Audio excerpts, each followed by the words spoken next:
Alright, this is a Nate the Great stream on a rainy, beautiful Thursday in Philadelphia.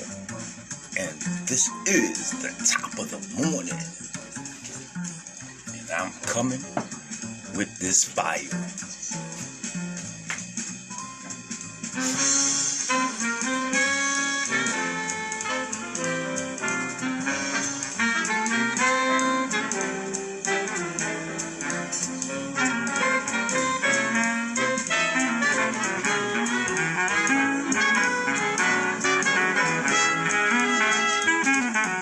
Grand rising. Alright? Grand rising to myself first, and then possibly to you.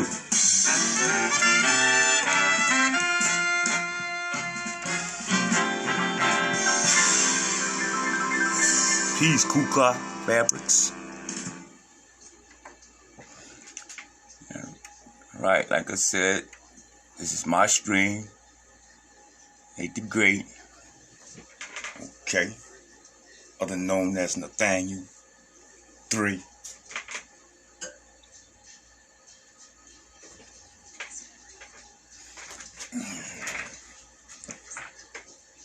And as always, I'm going to share information in hoping that you are enlightened.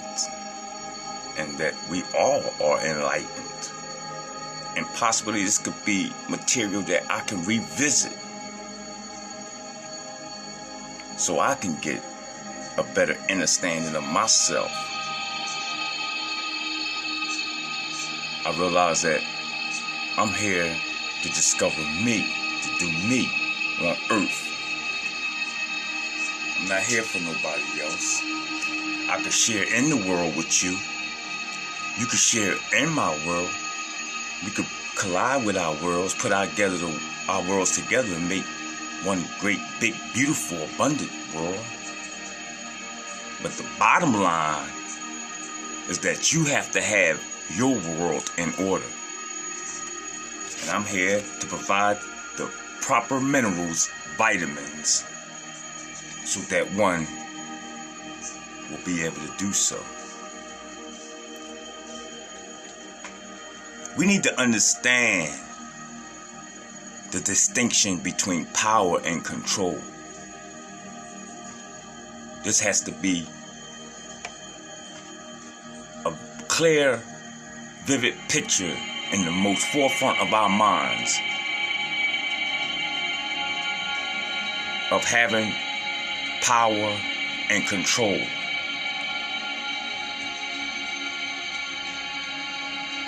Or knowing the difference between what power and control is. We have the power of eternal control. Internal. Not external. There's a little external power that you can apply to the outer forces of the world. Just a little bit. But what happens when you start indulging yourself too much, putting your power in things outside of yourself, things become unbalanced. And then people start to develop frustration, depression, and the like. This is because they don't know that they are here on this planet to develop just self. Peace, love, and light to all you too. Robert Reed. I see you all on Facebook. I appreciate the information that you share. And this is why I do of like manner, so that we can give each other the vital information that'll take us into our journey. My job is not for you to teach you to follow me, nor is your job to teach me to follow you. But we share potent information, because when we take a look at our own crystal glass, we discover where, what, and why we exist. So again, we have the power of internal control, but very little external control over other people or situations. The majority of our external control is through the power of influence. That's it. We can lead by example. Every soul has its own unique path, and it is not your job to dictate it. Giving advice or direction in a compassionate manner is the way to go. Your soul, too, has a path, and you possess the power to control it. But you must surrender the illusion that you have control over other people, places, and things. Remember that this is a process, and from time to time your ego will rise up and demand that things be the way they should be. Envision a hot air balloon being loaded up with all of the things that you need to control, and let them ride away in the balloon. You'll be surprised to find that when you release the energy of control and accept the energy of surrender, doors will open that you never expected, because you have now given the universe space in which to materialize what is needed just for your highest growth and development. Check. So let that be some words to the wise. And I'm going to start reading out of my book titled NATETHEGREAT Volume 1, written by Ra Nefer Aman.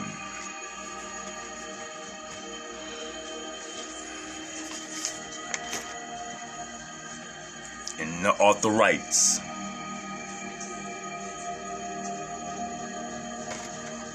we live in a world that was created and is maintained by the unified working of a multiplicity of agencies.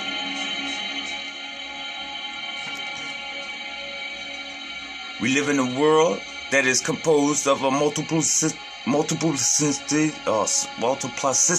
That's a hard word for me to pronounce, but y'all know what it is. Multiple worlds of entities that are unified through a web of interdependence. In the infancy of his spiritual evolutionary career, man is unable to perceive the hidden forces and abstract principles that unify the working of the shaping forces of the world and the entities that make up the world. He creates, therefore, a way of life systems of religion, science, economics, government, education, family, philosophy, etc. that is incapable of establishing and maintaining unity, law, order, peace, harmony in this world. Thus, the world has been plunged and is sinking deeper day by day into the jaws of death. It is true that he has amassed a great number of facts concerning the workings of nature and a great collection of ideas concerning religion and so on.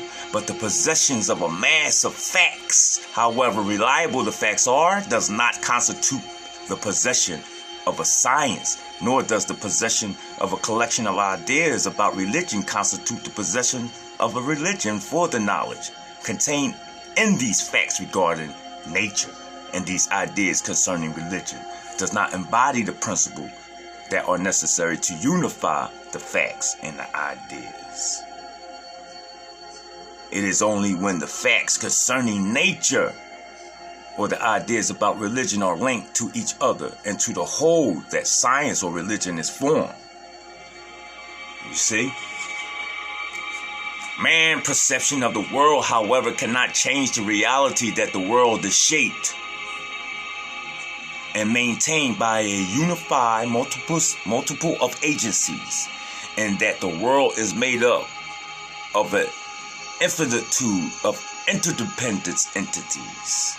This reality has been known to black the Oriental cultures and ignored by Westerners as far back as stories can take us.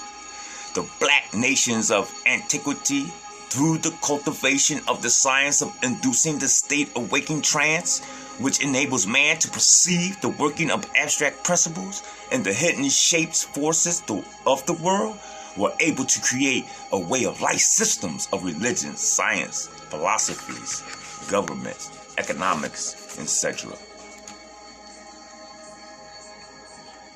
that was capable of establishing and maintaining any unity, and thus led to the creation of what we call civilization. Unity, harmony, and order in society cannot be achieved through the making of laws by man. We need to be clear on this. Let me say that again.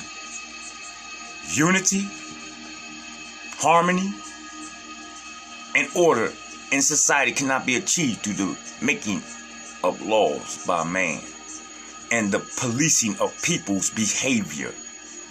As man's life on earth is a product of the Supreme Being creative process, every aspect of man's life is therefore controlled by the divine creative agencies.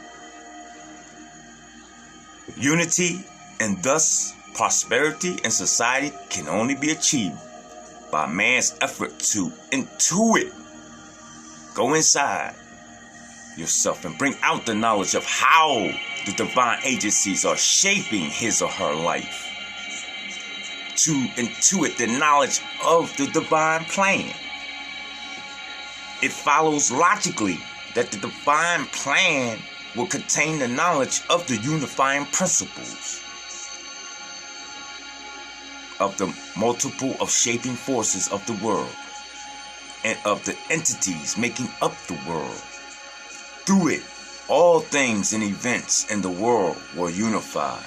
Religion with science, with government, with philosophy, with medicine, and so on.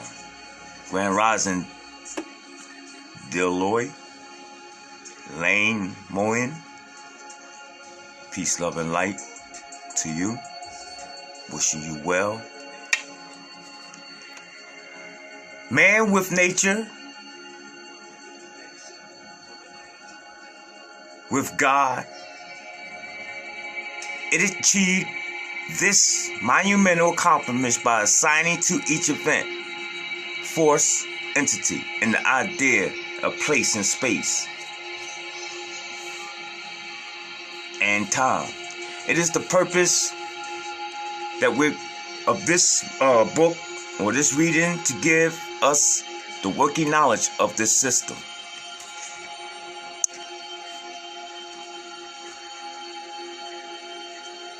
The divine plan is presented in this book.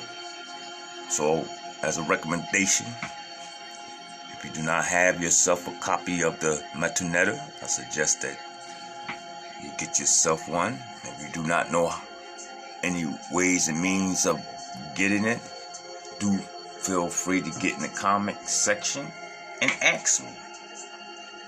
I have no problem with telling you how to get books or information.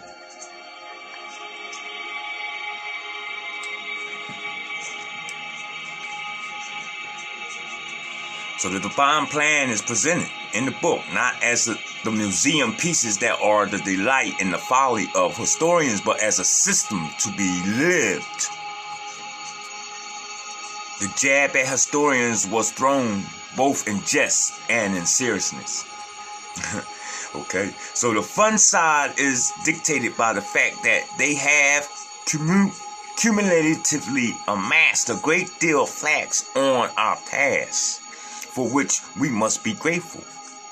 The other side is dictated by the fact that although most historians of religious subjects know of their lack of first-hand experience of the religious phenomena they report on, it does not stop them from aggregating to themselves the aura of authoritativeness in reporting and explaining and passing judgment. So we're going to go into the introduction now of the book titled Metanetta, Volume 1. and it's written as such. The world is on a collusion course with disaster. Not only from or because of the threat of nuclear war, but from the massive collapse of its institutions. Political, social, we wearing of the mask. You can't talk as much. I don't even see people smoking outside, which is a good thing. That's the only good thing of putting on the mask is for. Keep us from inhaling carbon monoxide. That secondhand smoke.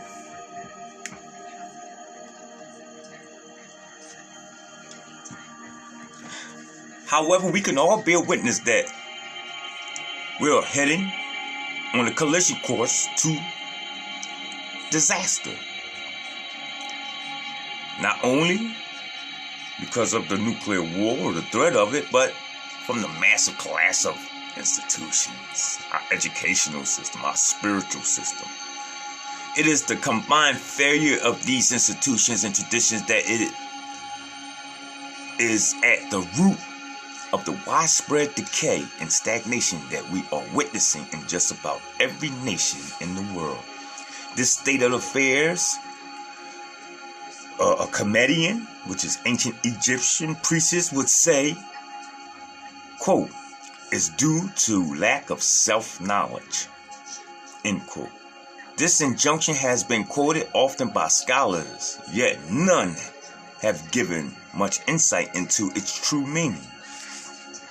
So I would like to pause here and let us take a look at lacking in self-knowledge.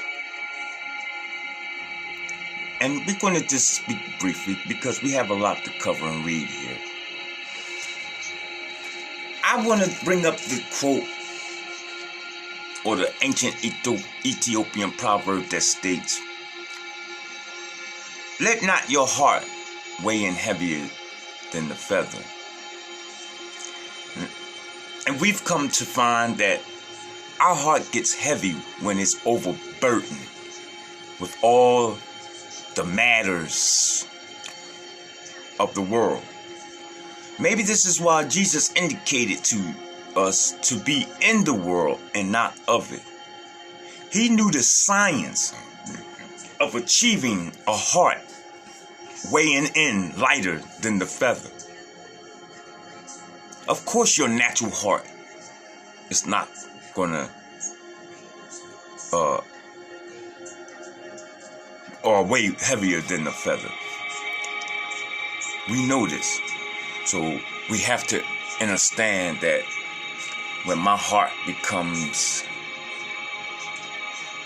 burdened with frustration, anger, lust, envy, fighting, talking about certain things only matter, discussing presidential affairs and breaking up relationships with people because of what one may believe in.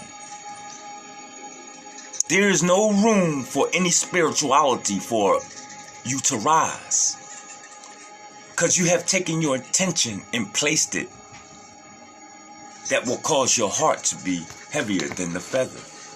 And so therefore we lack the knowledge of what exactly going on and why I'm here. It is so complex and full of infinite information about what and who you are.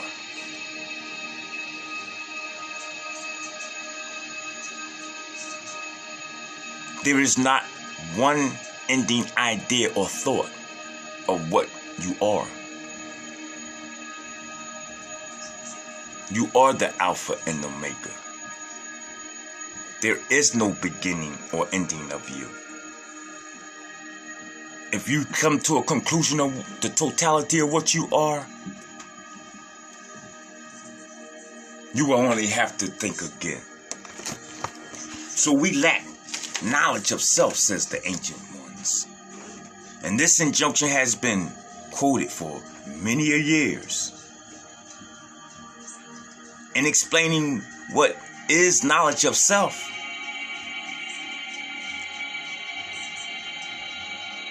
He writes, I ought to begin. It seems most natural at the beginning, but that will take us into such a obstruction discussion that it makes better sense to start instead of a very familiar midpoint. Let's start with what you are doing this very moment. As your eyes race across these lines, or listen to me as you sit tentative of whatever you're doing at this moment, I want you to make the effort of becoming aware of the fact that you are involved in two sets of functions. Take that time right now and do that. That you're doing what you're doing and that you're listening to this. Maybe even a multiple of other things. One hand, you are making the effort to keep your attention on the sequence of the words, or like I said, listen to me. I'm reading on now. Okay? He writes, the meaning of what you are reading is taking shape, or what you are hearing, or what you are doing. These two sets of functions are more apparent and more complex activities. While you need to think of getting up and going somewhere, you need to not think of the details of the muscular activities involved in getting up itself. Ain't this true? They are taken care of for you, so to speak. When you type, dance, play an instrument, perform in a sport, drive, write, etc., you can become aware of the fact that some part of your activity is performed without conscious effort. Now, the dualization of your being into the fundamental sets of function is the central theme of self-knowledge. One part of your being is concerned with activities that you have to direct, while the other deals with activities that occur without your attention to them. You may have noticed that I have gone to a little trouble to avoid the popular designation, voluntary, such. Okay, let me get to the juicy part. I'm going to find the fire part. I want to skip over some of the formalities. All right, so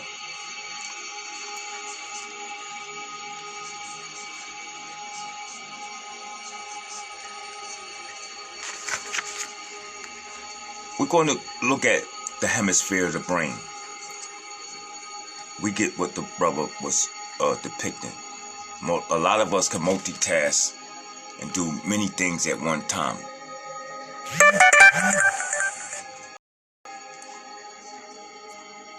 During the last 40 years or so, the Western scientific community has come to realize that the human brain is composed of two parts with diametrically opposed yet complementary functions.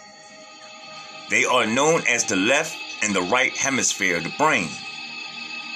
To understand this subject, we must realize that underlying all mental activities are two sets of functions, one in charge of relating us and the varying of things in our environment to each other and to the whole, and the other function is in charge of separating us and the variety of things in our environment from each other. The latter function, which is the separating, the latter function, which corresponds to the left hemisphere of the brain, that's the separation, enables us, for example, to distinguish between the sounds made in speaking and verbal thinking, that we will be able to speak and think verbally. The language function of the right hemisphere enables us to unify the words we perceive into phrases. This is why sometimes if you see, you ask a person a question and they don't clearly understand it or vividly see it, they look up towards the right in the air. You know, we know that our body speaks languages also. You don't have to talk. You can just read an individual's body language. Okay?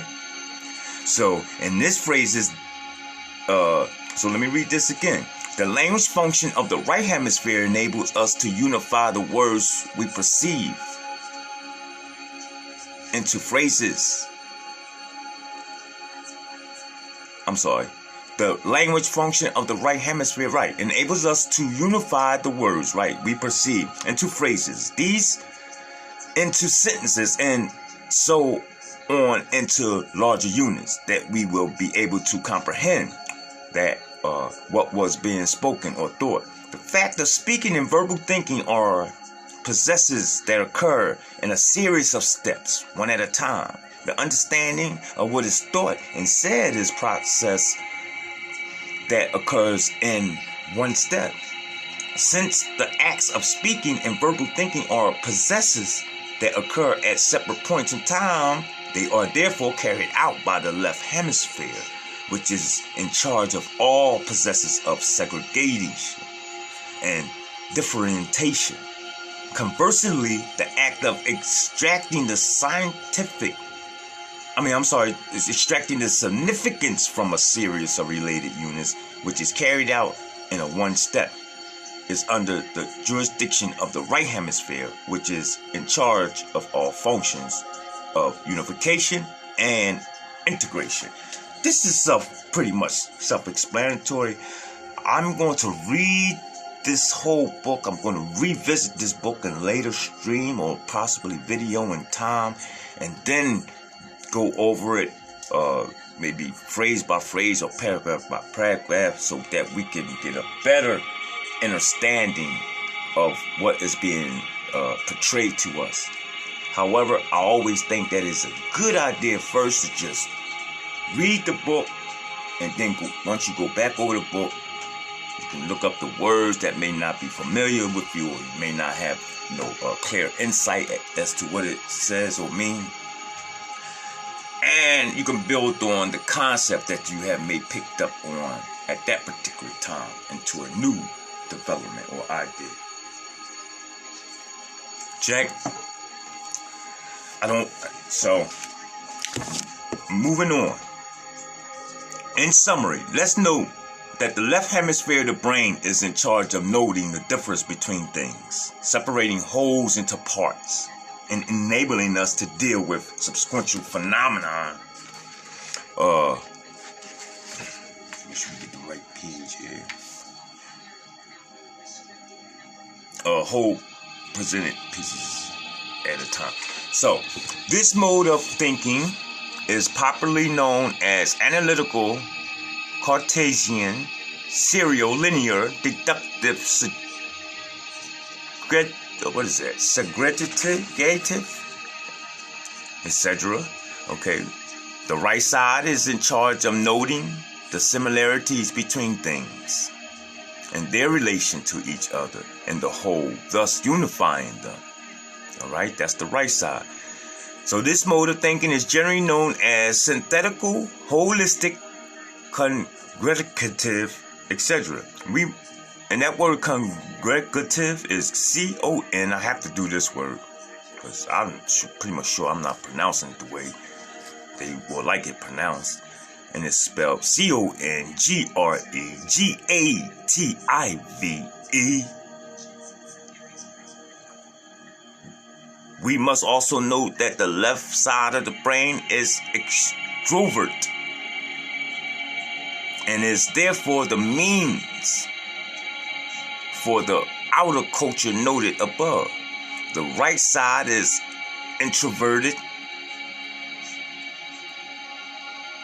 as he stated. The left was extroverted, that's EX. So the right side is introverted and is the means for the inner culture. Let's go back over that again. We must also note that the left side of the brain is extroverted and is therefore the means for the outer culture. The right side is introverted and is the means for the inner culture.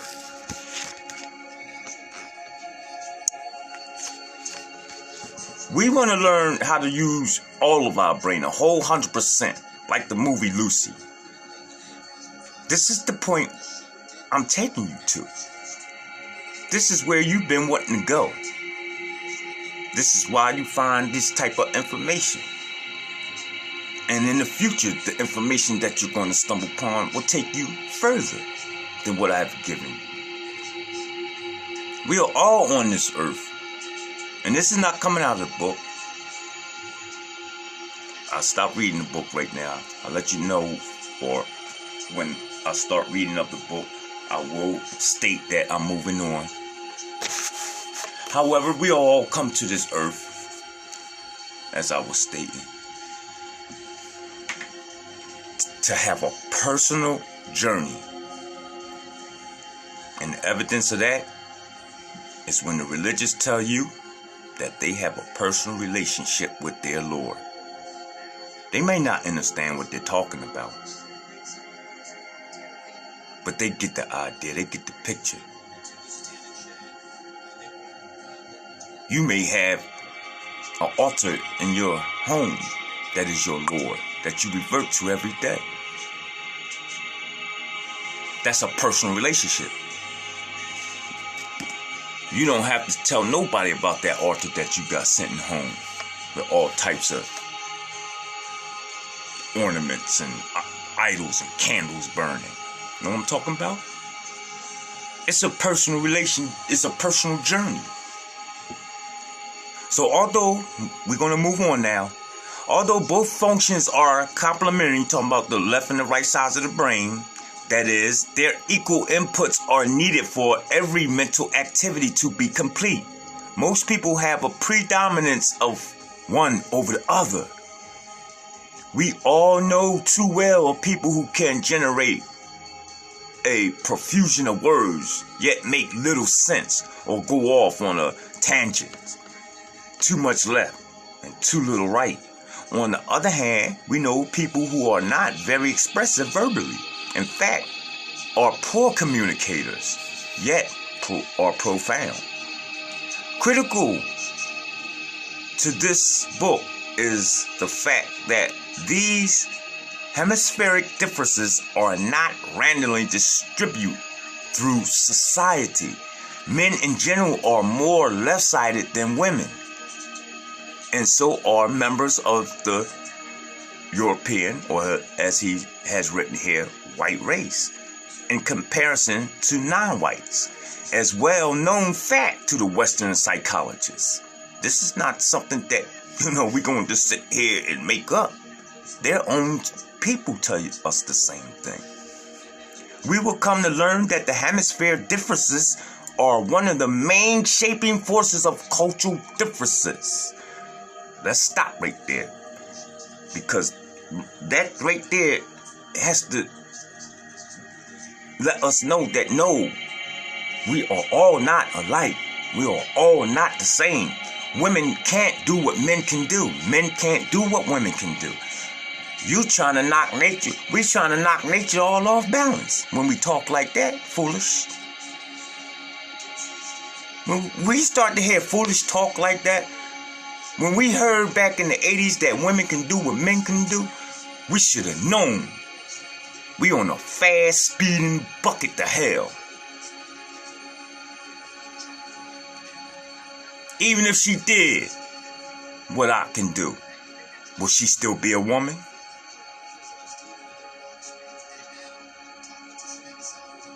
So the historical events that such differences have engendered. In fact, without this concept, we're moving on now. In fact, without this concept, there can be no science of history or psychology or anthropology or understanding of religion. The differences in thought patterns between the white and the black races are well known. To prove the point, I will quote from a well-established scholar. Okay? I'm reading in the book now, writing about the Bantus of South Africa. Placed temples at the turn of the century states in his Bantu philosophy state that this European concept of separate beings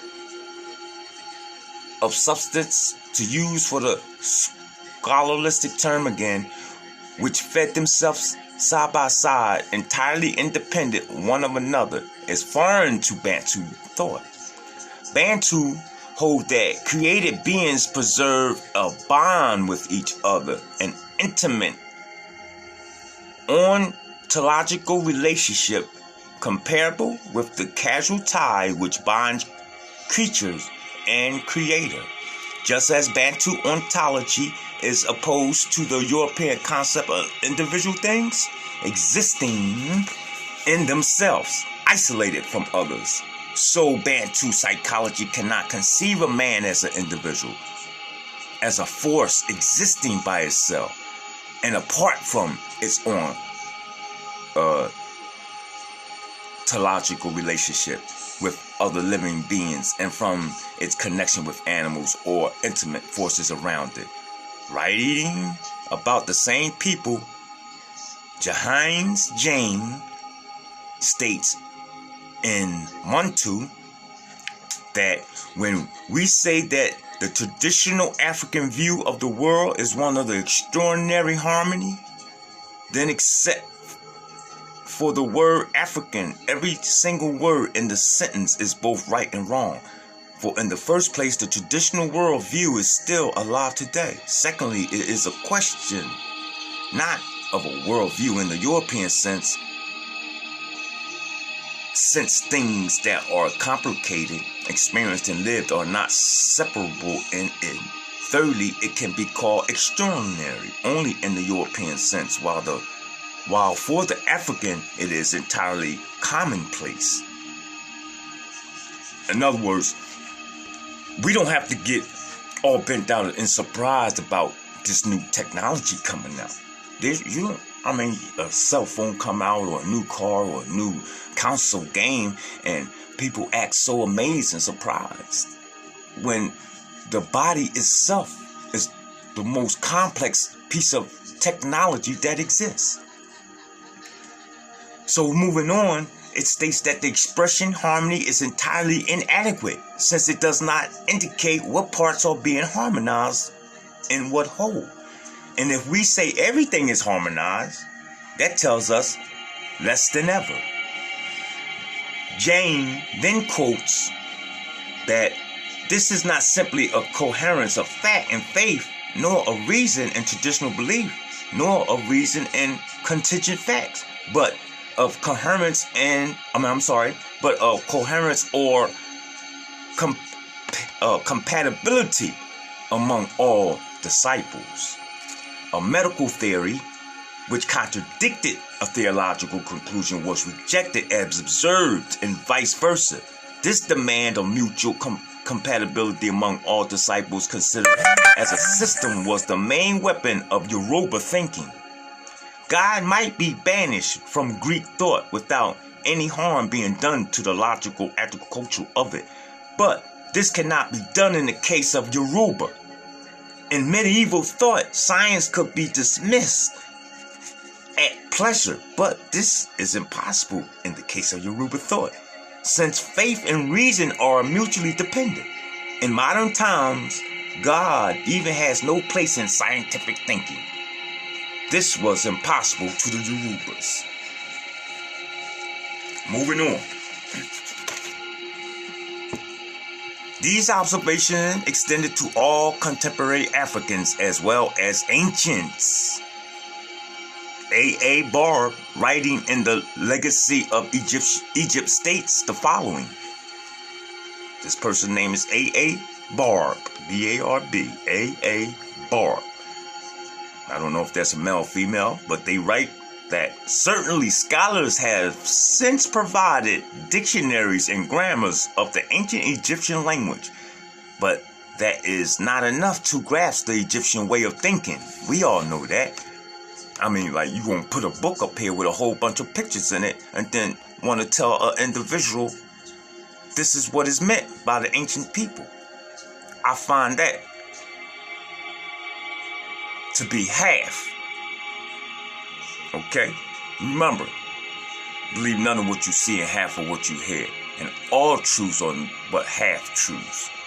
So that leaves room for me to look at those pictures that's presented on those walls in Egypt and decipher, come up with my own conclusion as to what is being depicted to me for each and every individual, it may differ. Check? So you don't need a teacher. Let life be your teacher. Life lessons is our best guide. Let's move on. So there is first of all what has been called the multiplicity. There's my favorite unsayable word. I'm gonna spell it so y'all know, or so it can be known, and that's multiplicity. It's a hard. I get trouble pronouncing that word. Multiplicity. Okay, which we know multiple things, more than one. All right.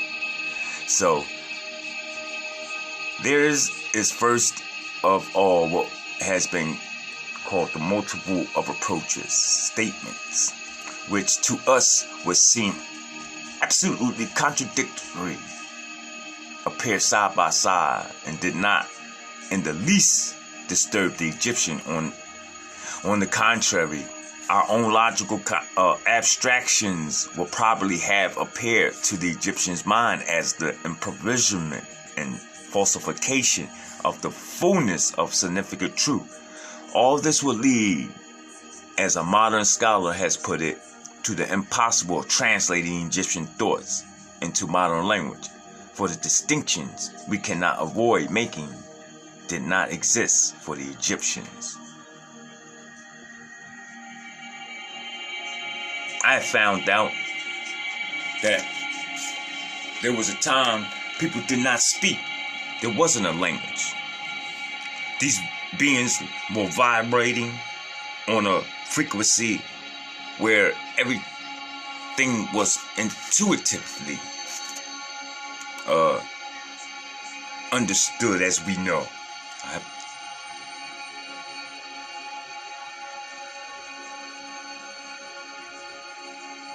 We find today over in places such as Africa, different languages of different sounds, such as the clicking and the clacking of the tongue. And then the further we may go into our earth core, we may find creatures that do not function like we do. Because parts of their anatomy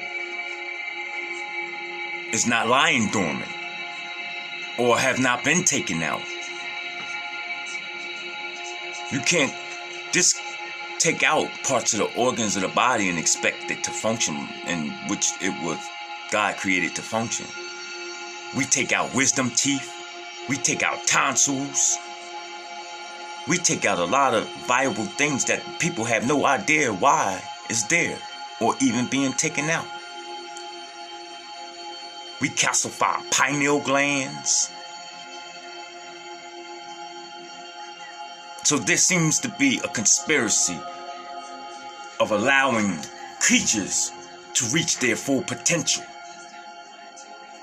But that's another stream. We're going to keep with the elevating of the information presented by Brother Nefer Amen. I like this brother. I studied this book, both 1 and 2. So like I said, I first want to present this material, and then we're going to go over, dissect it, digest it, and we're going to manifest this information. Ain't that right? Grand rising to the person that's been with me for the last 30 minutes or so. Just going to take you a long way.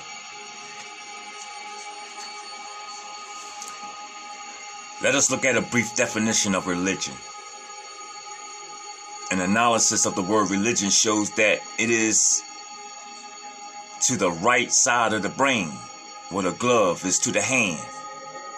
The word is composed of the Latin prefix re, meaning again, or back, or legere, meaning tie, bind, to fasten, as well as the Indo-European root leg, meaning to collect, from whence the Greek legion in the Latin legere, meaning logic, and legal. From this, we can conclude that the coiners of the word religion applied it to those beliefs and practices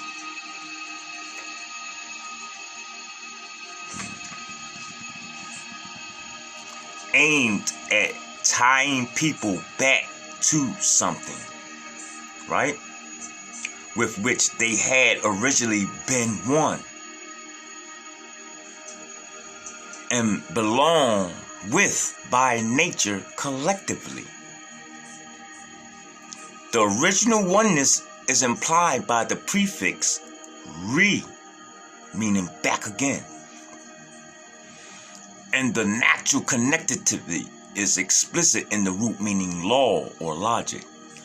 Right at the outset, we can see that in the meaning of the word itself, according to its components, religion was not thought to be opposed to reason and logics, which are the foundations of science and philosophy. He writes that we're going to discuss more on that later. We have seen that the predominant function of the right side of the brain is a unifying or collecting or synthesizing one. Religion is therefore nothing more than one of its organized expressions. It concerns with realities existing beyond the visible, is a further proof of its intrinsic relationship to the right hemisphere. We can thus conclude that all efforts of the left-sided cultures that are aimed at creating religious doctrines and practices must produce results of the expected mark. Western religions are good examples. Let's be clear on that.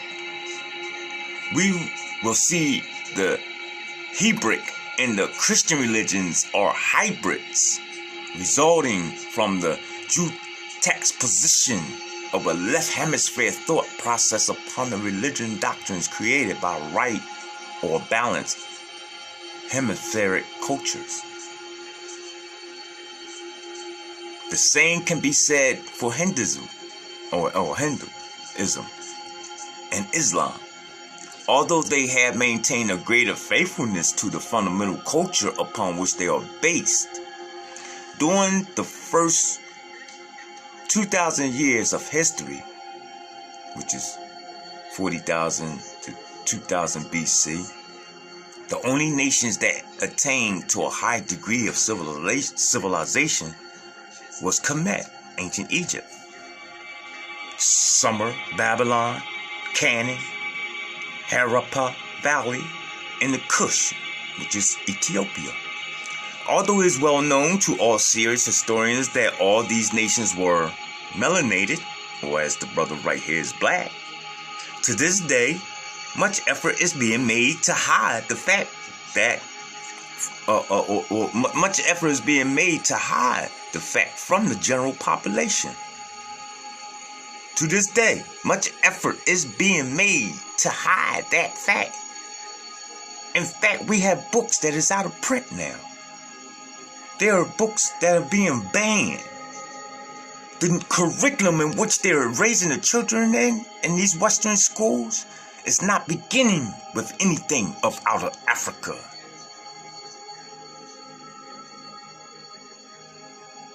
So let me continue to read. With some, it is due to racism.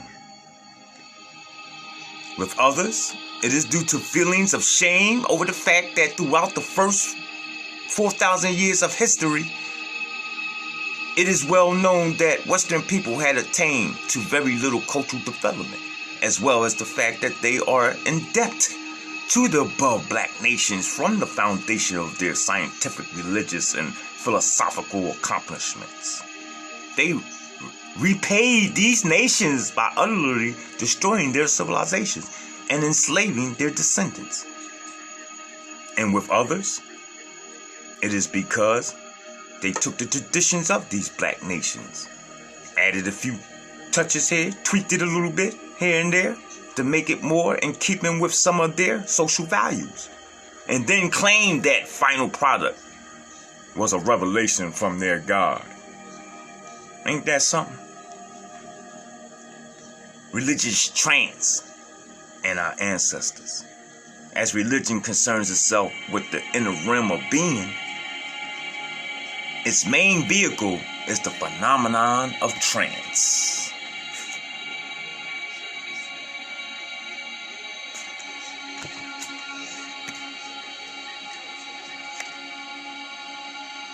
Proficiency in this state, which we will later define, gives one full acquaintances with the metaphysical realm. When we talk about the metaphysical realm, it's other known as the spiritual realm. This is the aspect of self that the European school system has failed to teach the melanated beings, so-called black people here in the wilderness of North America. I'm not coming out of the book right now. I set the book down. We're going to conclude with this stream, and we're going to come back later and conclude more. This volume is 430 pages, so we got plenty of time. Jacquel Ruffin, I want to send you peace, love, and light. Halasani, Filani, Mahayi, I hope I'm pronouncing somewhat close to that. I'm going to send that individual much energy. Alright? Much light, much light. You know, blood is liquid crystal. It's a transference of information, just as light is. This is why it's imperative to keep your blood clean. This is why the religious people say they worship so much of the blood. I think the Christians, like Jesus, for the blood, they partake of the body and the blood because of the information. And if we resonate right with the light, we can be downloaded with higher information. But if we clog, filter up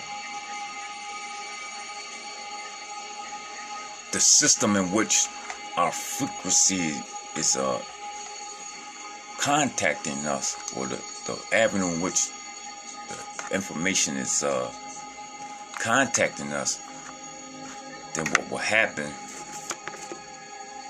we will just be uninformed and become discombobulated. Alright? So it's important to keep a healthy body as well as a healthy mind. A lot of our people has not grown to that concept yet. And I mean, a lot of great teachers out here, they know what they're talking about. They drop information, but yet the diet might be a little offhand. But that's something that individual has to work on. You don't do no judgment. That's not for you to judge. Again, everybody has their own course. Everybody has something to work on. If you didn't have nothing to work on within yourself, there'll be no need for you to be here.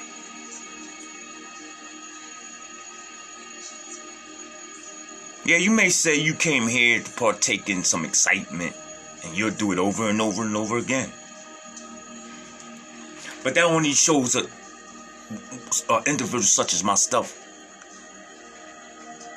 that we have still a situation of lacking in self-knowledge. If you think that this is a place of enjoyment and amusement, then you're going to have many times of reincarnations to this plane. I'm going to have to tell you that. In fact, from this point on out, since November 3rd, we have to tell you everything that is higher of what you know. We can't play no more. You see this. The powers of the earth ain't even playing. Why are you still playing when it comes to this metaphysics? Why are you still playing when it comes to your mind, your first eye? Why are you still letting people control what and who you are?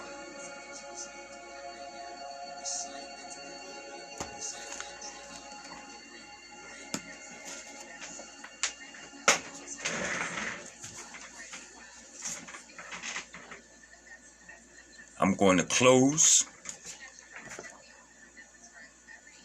with the words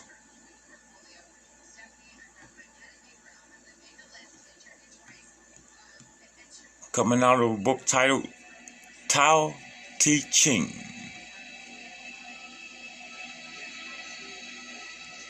All right. Let me put a nice little visual on for us, for the sake of the recording. You know what I'm talking about? This is information for me. You know? I might decide to come back to Earth and get on the computer. I want to find something interesting to be looking up. I don't want to come back and find all the foolishness. So I have to build my tomorrow. I have to make my way. You know what I'm talking about? Yeah, dude, I got a saying, right? And I'm going to share it with you. Do some good for yourself today so that your tomorrow will be brighter. You like that?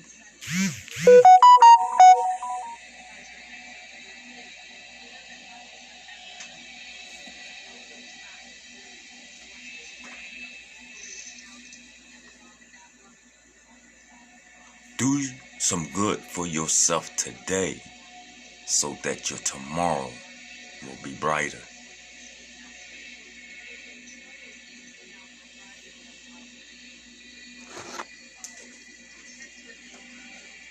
Last but not least,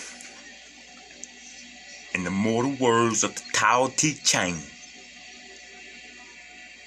it writes, nurture the darkness of your soul until you become whole. Can you do this and not fail? Can you focus your life breath until you become supple as a newborn child? While you cleanse your inner vision, will you be found without fault? Can you love people and lead them without forcing your will on them? When heaven gives and takes away, can you be content with the outcome? When you understand all these things, can you step back from your own understanding? Giving birth and nourishing, making without possessing, expecting nothing in return, to grow, yet not to control. This is the mysterious virtue. I want to leave you as I greeted you, and that's in nothing but total tranquility of peace, love, and light. I'm Nate the Great, and this has been a prosperous streaming. Thanks for being around.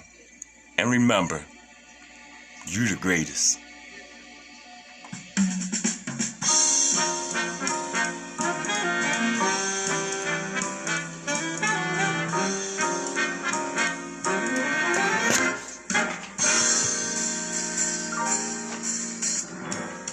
Another chance to touch the sky. Another gig, a chance to try. The place is the same. These tunes are just half the game. I'll jam with the boys, it's always hot. From ragtime to blues, big band to scat. Scat to bebop, thought to rap. It's all the same for those who strive. You gotta push hard, you've got to drive. From the birds, the blues, the gigs, the same. The fame and the money game, well, it's just a game.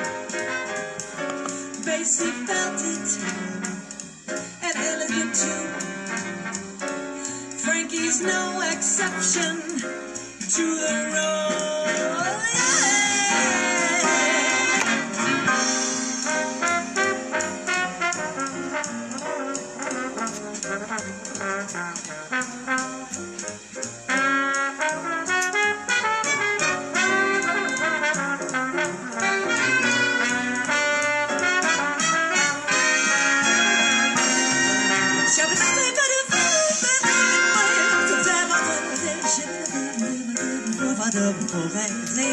Ça m'en fait pas d'ombre,